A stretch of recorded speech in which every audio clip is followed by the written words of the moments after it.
and gentlemen, in this RedGamingTech.com video I have some news from Camp Microsoft, or rather regarding a former employee of Microsoft. Stupid Xbox is a blog post that Nat Brown, who is an Xbox founder, has launched, and I quote from him. It says, in the past 5 years, the last year in particular, have been simply painful to watch. He accuses Microsoft of coasting on momentum, failing to innovate, and failing to capitalize on innovations like Kinect, touting strategic and marketing success when you're just experiencing your customers' stumbling failure. He's actually referring, of course, to Sony and Nintendo there, as well as a complete lack of tactical versus strategic understanding of long game of the living room.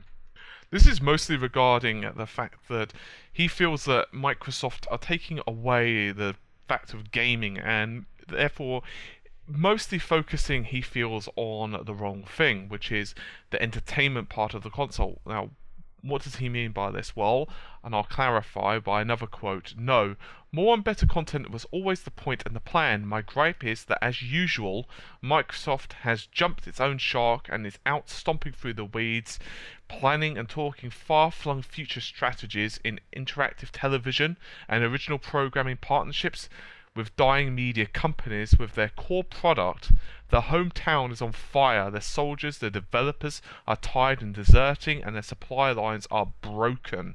Continuing the quote, Xbox's primary critical problem is the lack of a functional and growing platform ecosystem for small developers to sell digitally/network distributed, in other words non-disc, content through the installed base of Xbox customers, period.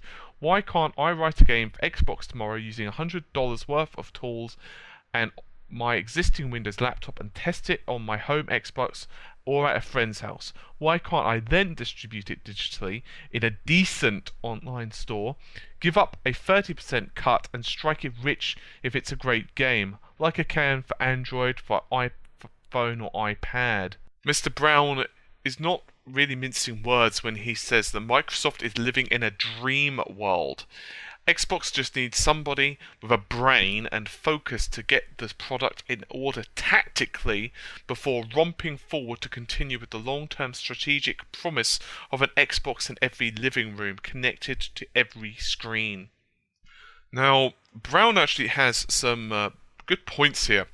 One of the points he actually made is pretty much echoing what Gabe Newell, who is a co-founder of Valve, said. One of the biggest threats in next-generation consoles right now are Apple. Why Apple? Well, that iOS-based TV/set-top box could kill a console. In other words, it could be so easy for programmers to create games really easily, and with such a wide audience and so many different devices they could possibly attract, it would be almost cost ineffective to go with another system.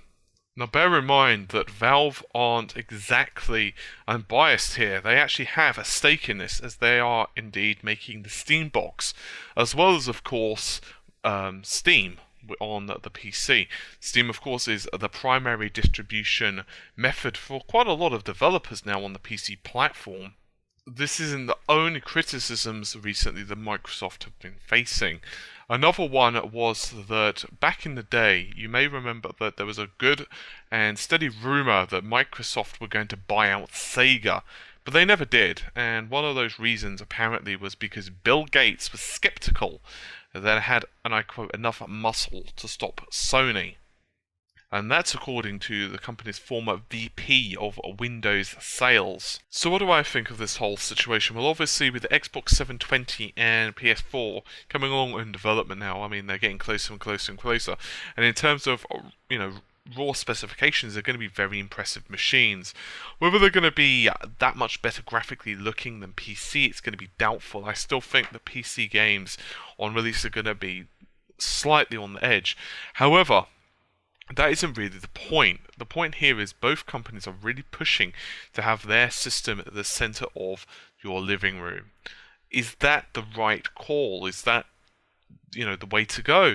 The problem is, I think both companies have one slight flaw in their logic, and that is right now there are an absolute massive amount of competitors that are waiting in the wings, and while some of them may not have the financial clout or muscle maybe to really push it, there are some competitors. Obviously you've got Valve. Valve are going to be one of those competitors who really know what they're doing. They could make some mistakes, and I don't necessarily know if they'll get it right first time, but they have some very smart people at Valve. The second, of course, is the Android-based system's going to be like, say, the Ouya. And also, you've got the Wii U. Now, the Wii U is, in particular, going to be a big problem for the other for the Sony and Microsoft, for the simple reason that the Wii U more or less focuses on the gaming.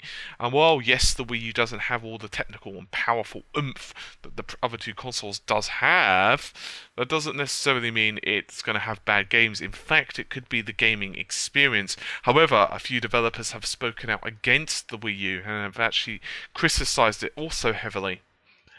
Whether Microsoft are making a mistake here, it's unclear. Obviously, it could just be a bitter former employee. I think he does have 1 or 2 points, however, but I don't necessarily know if he kind of got all of his eggs in the basket there when he was throwing them. Regardless, hopefully Microsoft won't really stumble. I'm hoping both the Xbox 720 and the PS4 are going to be fantastic systems. Regardless, hopefully you've enjoyed the video, and I will see you around soon. Take care of yourselves, and bye for now.